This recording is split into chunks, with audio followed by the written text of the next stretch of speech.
Hey everybody, it's Tony the Blacksmithing Gamer, and here we do everything from blacksmithing to 3D printing to bring the things inside the video games into the real world. It's been a little while since Death Stranding came out, and I finally figured out what I want to make from it. Namely, this week, we're making the cufflinks. Let's get started. I'll show you how we made it.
There's a surprising amount of engineering that goes into a bike chain, I found out.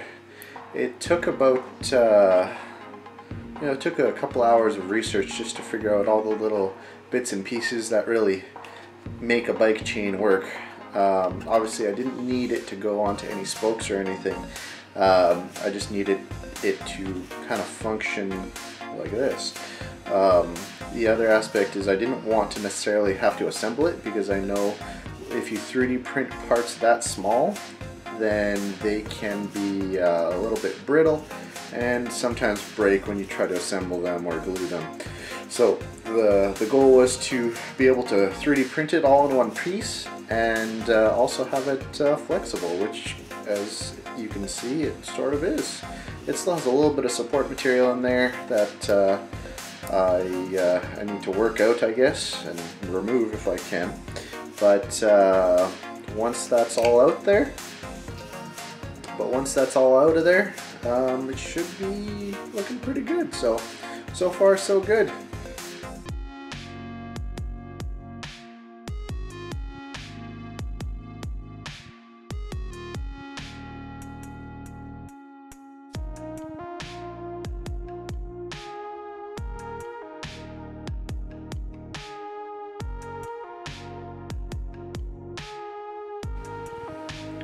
So here's what they look like, and I printed, it's not off the support material yet, but I printed these little clips.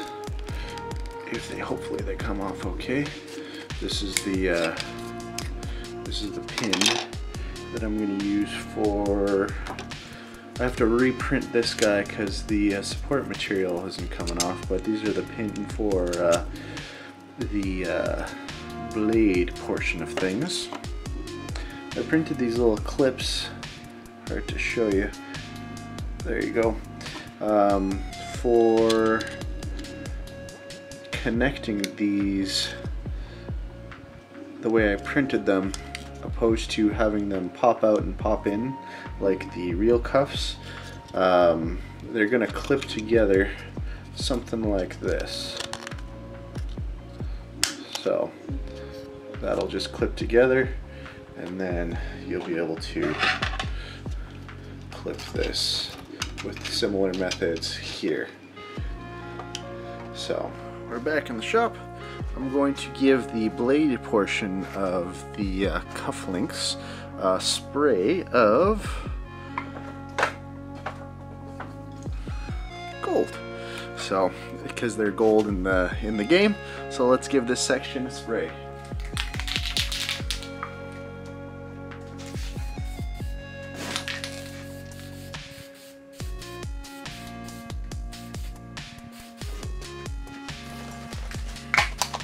I'll give that another coat as soon as that's dry.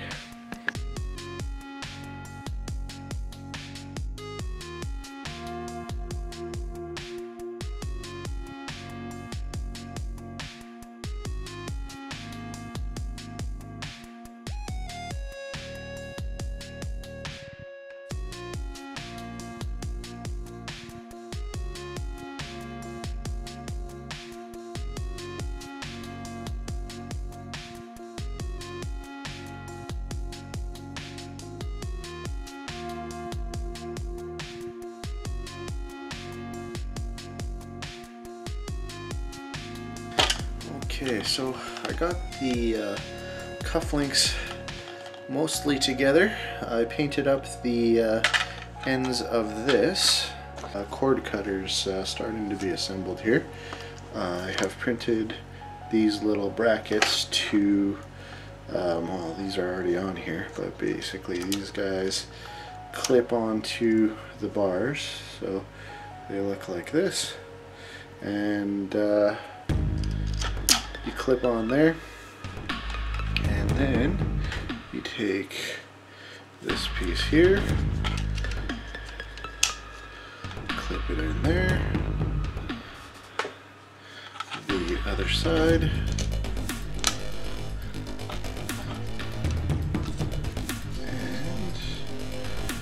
and then you get the smaller version of the clips, because these ones are a little bit smaller.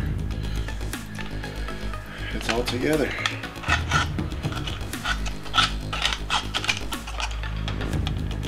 I still got to put a little bit of epoxy just to hold this pin in, and we'll be ready to go. There we go. So a few notes about the cufflinks. I 3D printed the chain in one piece. Which was a first for me like this. This was kind of a bike chain design. I've made other chains before, but this one was very different. I don't have a locking mechanism for the cufflink blade part, but I think it's a pretty decent friction fit. It doesn't go too far. And for this, this is made up of 3 pieces. And I have them clipped together with little compression clips on these 3 points right here. So all in all, I think it's pretty accurate to the in-game model, but if you want to tighten up your tolerances, you could always play around with the size in your slicer.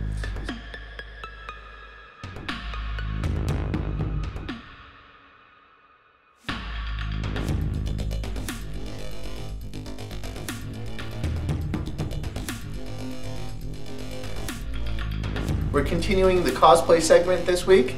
If you have a cosplay that you want featured on this channel, send me a message in the comments below. Now let's check out this week's cosplayer.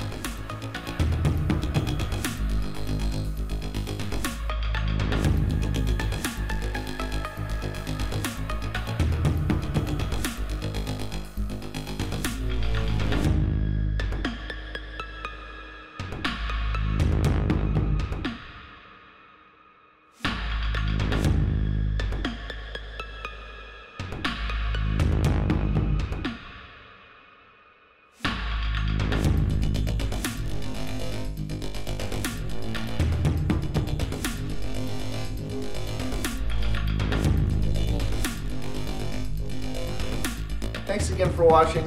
If you enjoyed this video, hit that subscribe button down there below. Or, if you want to follow me in any of these social media websites, you can get daily updates on the projects I'm working on. Thanks again for watching. I'm Tony, the Blacksmithing Gamer, where every week we're making things from the games we love.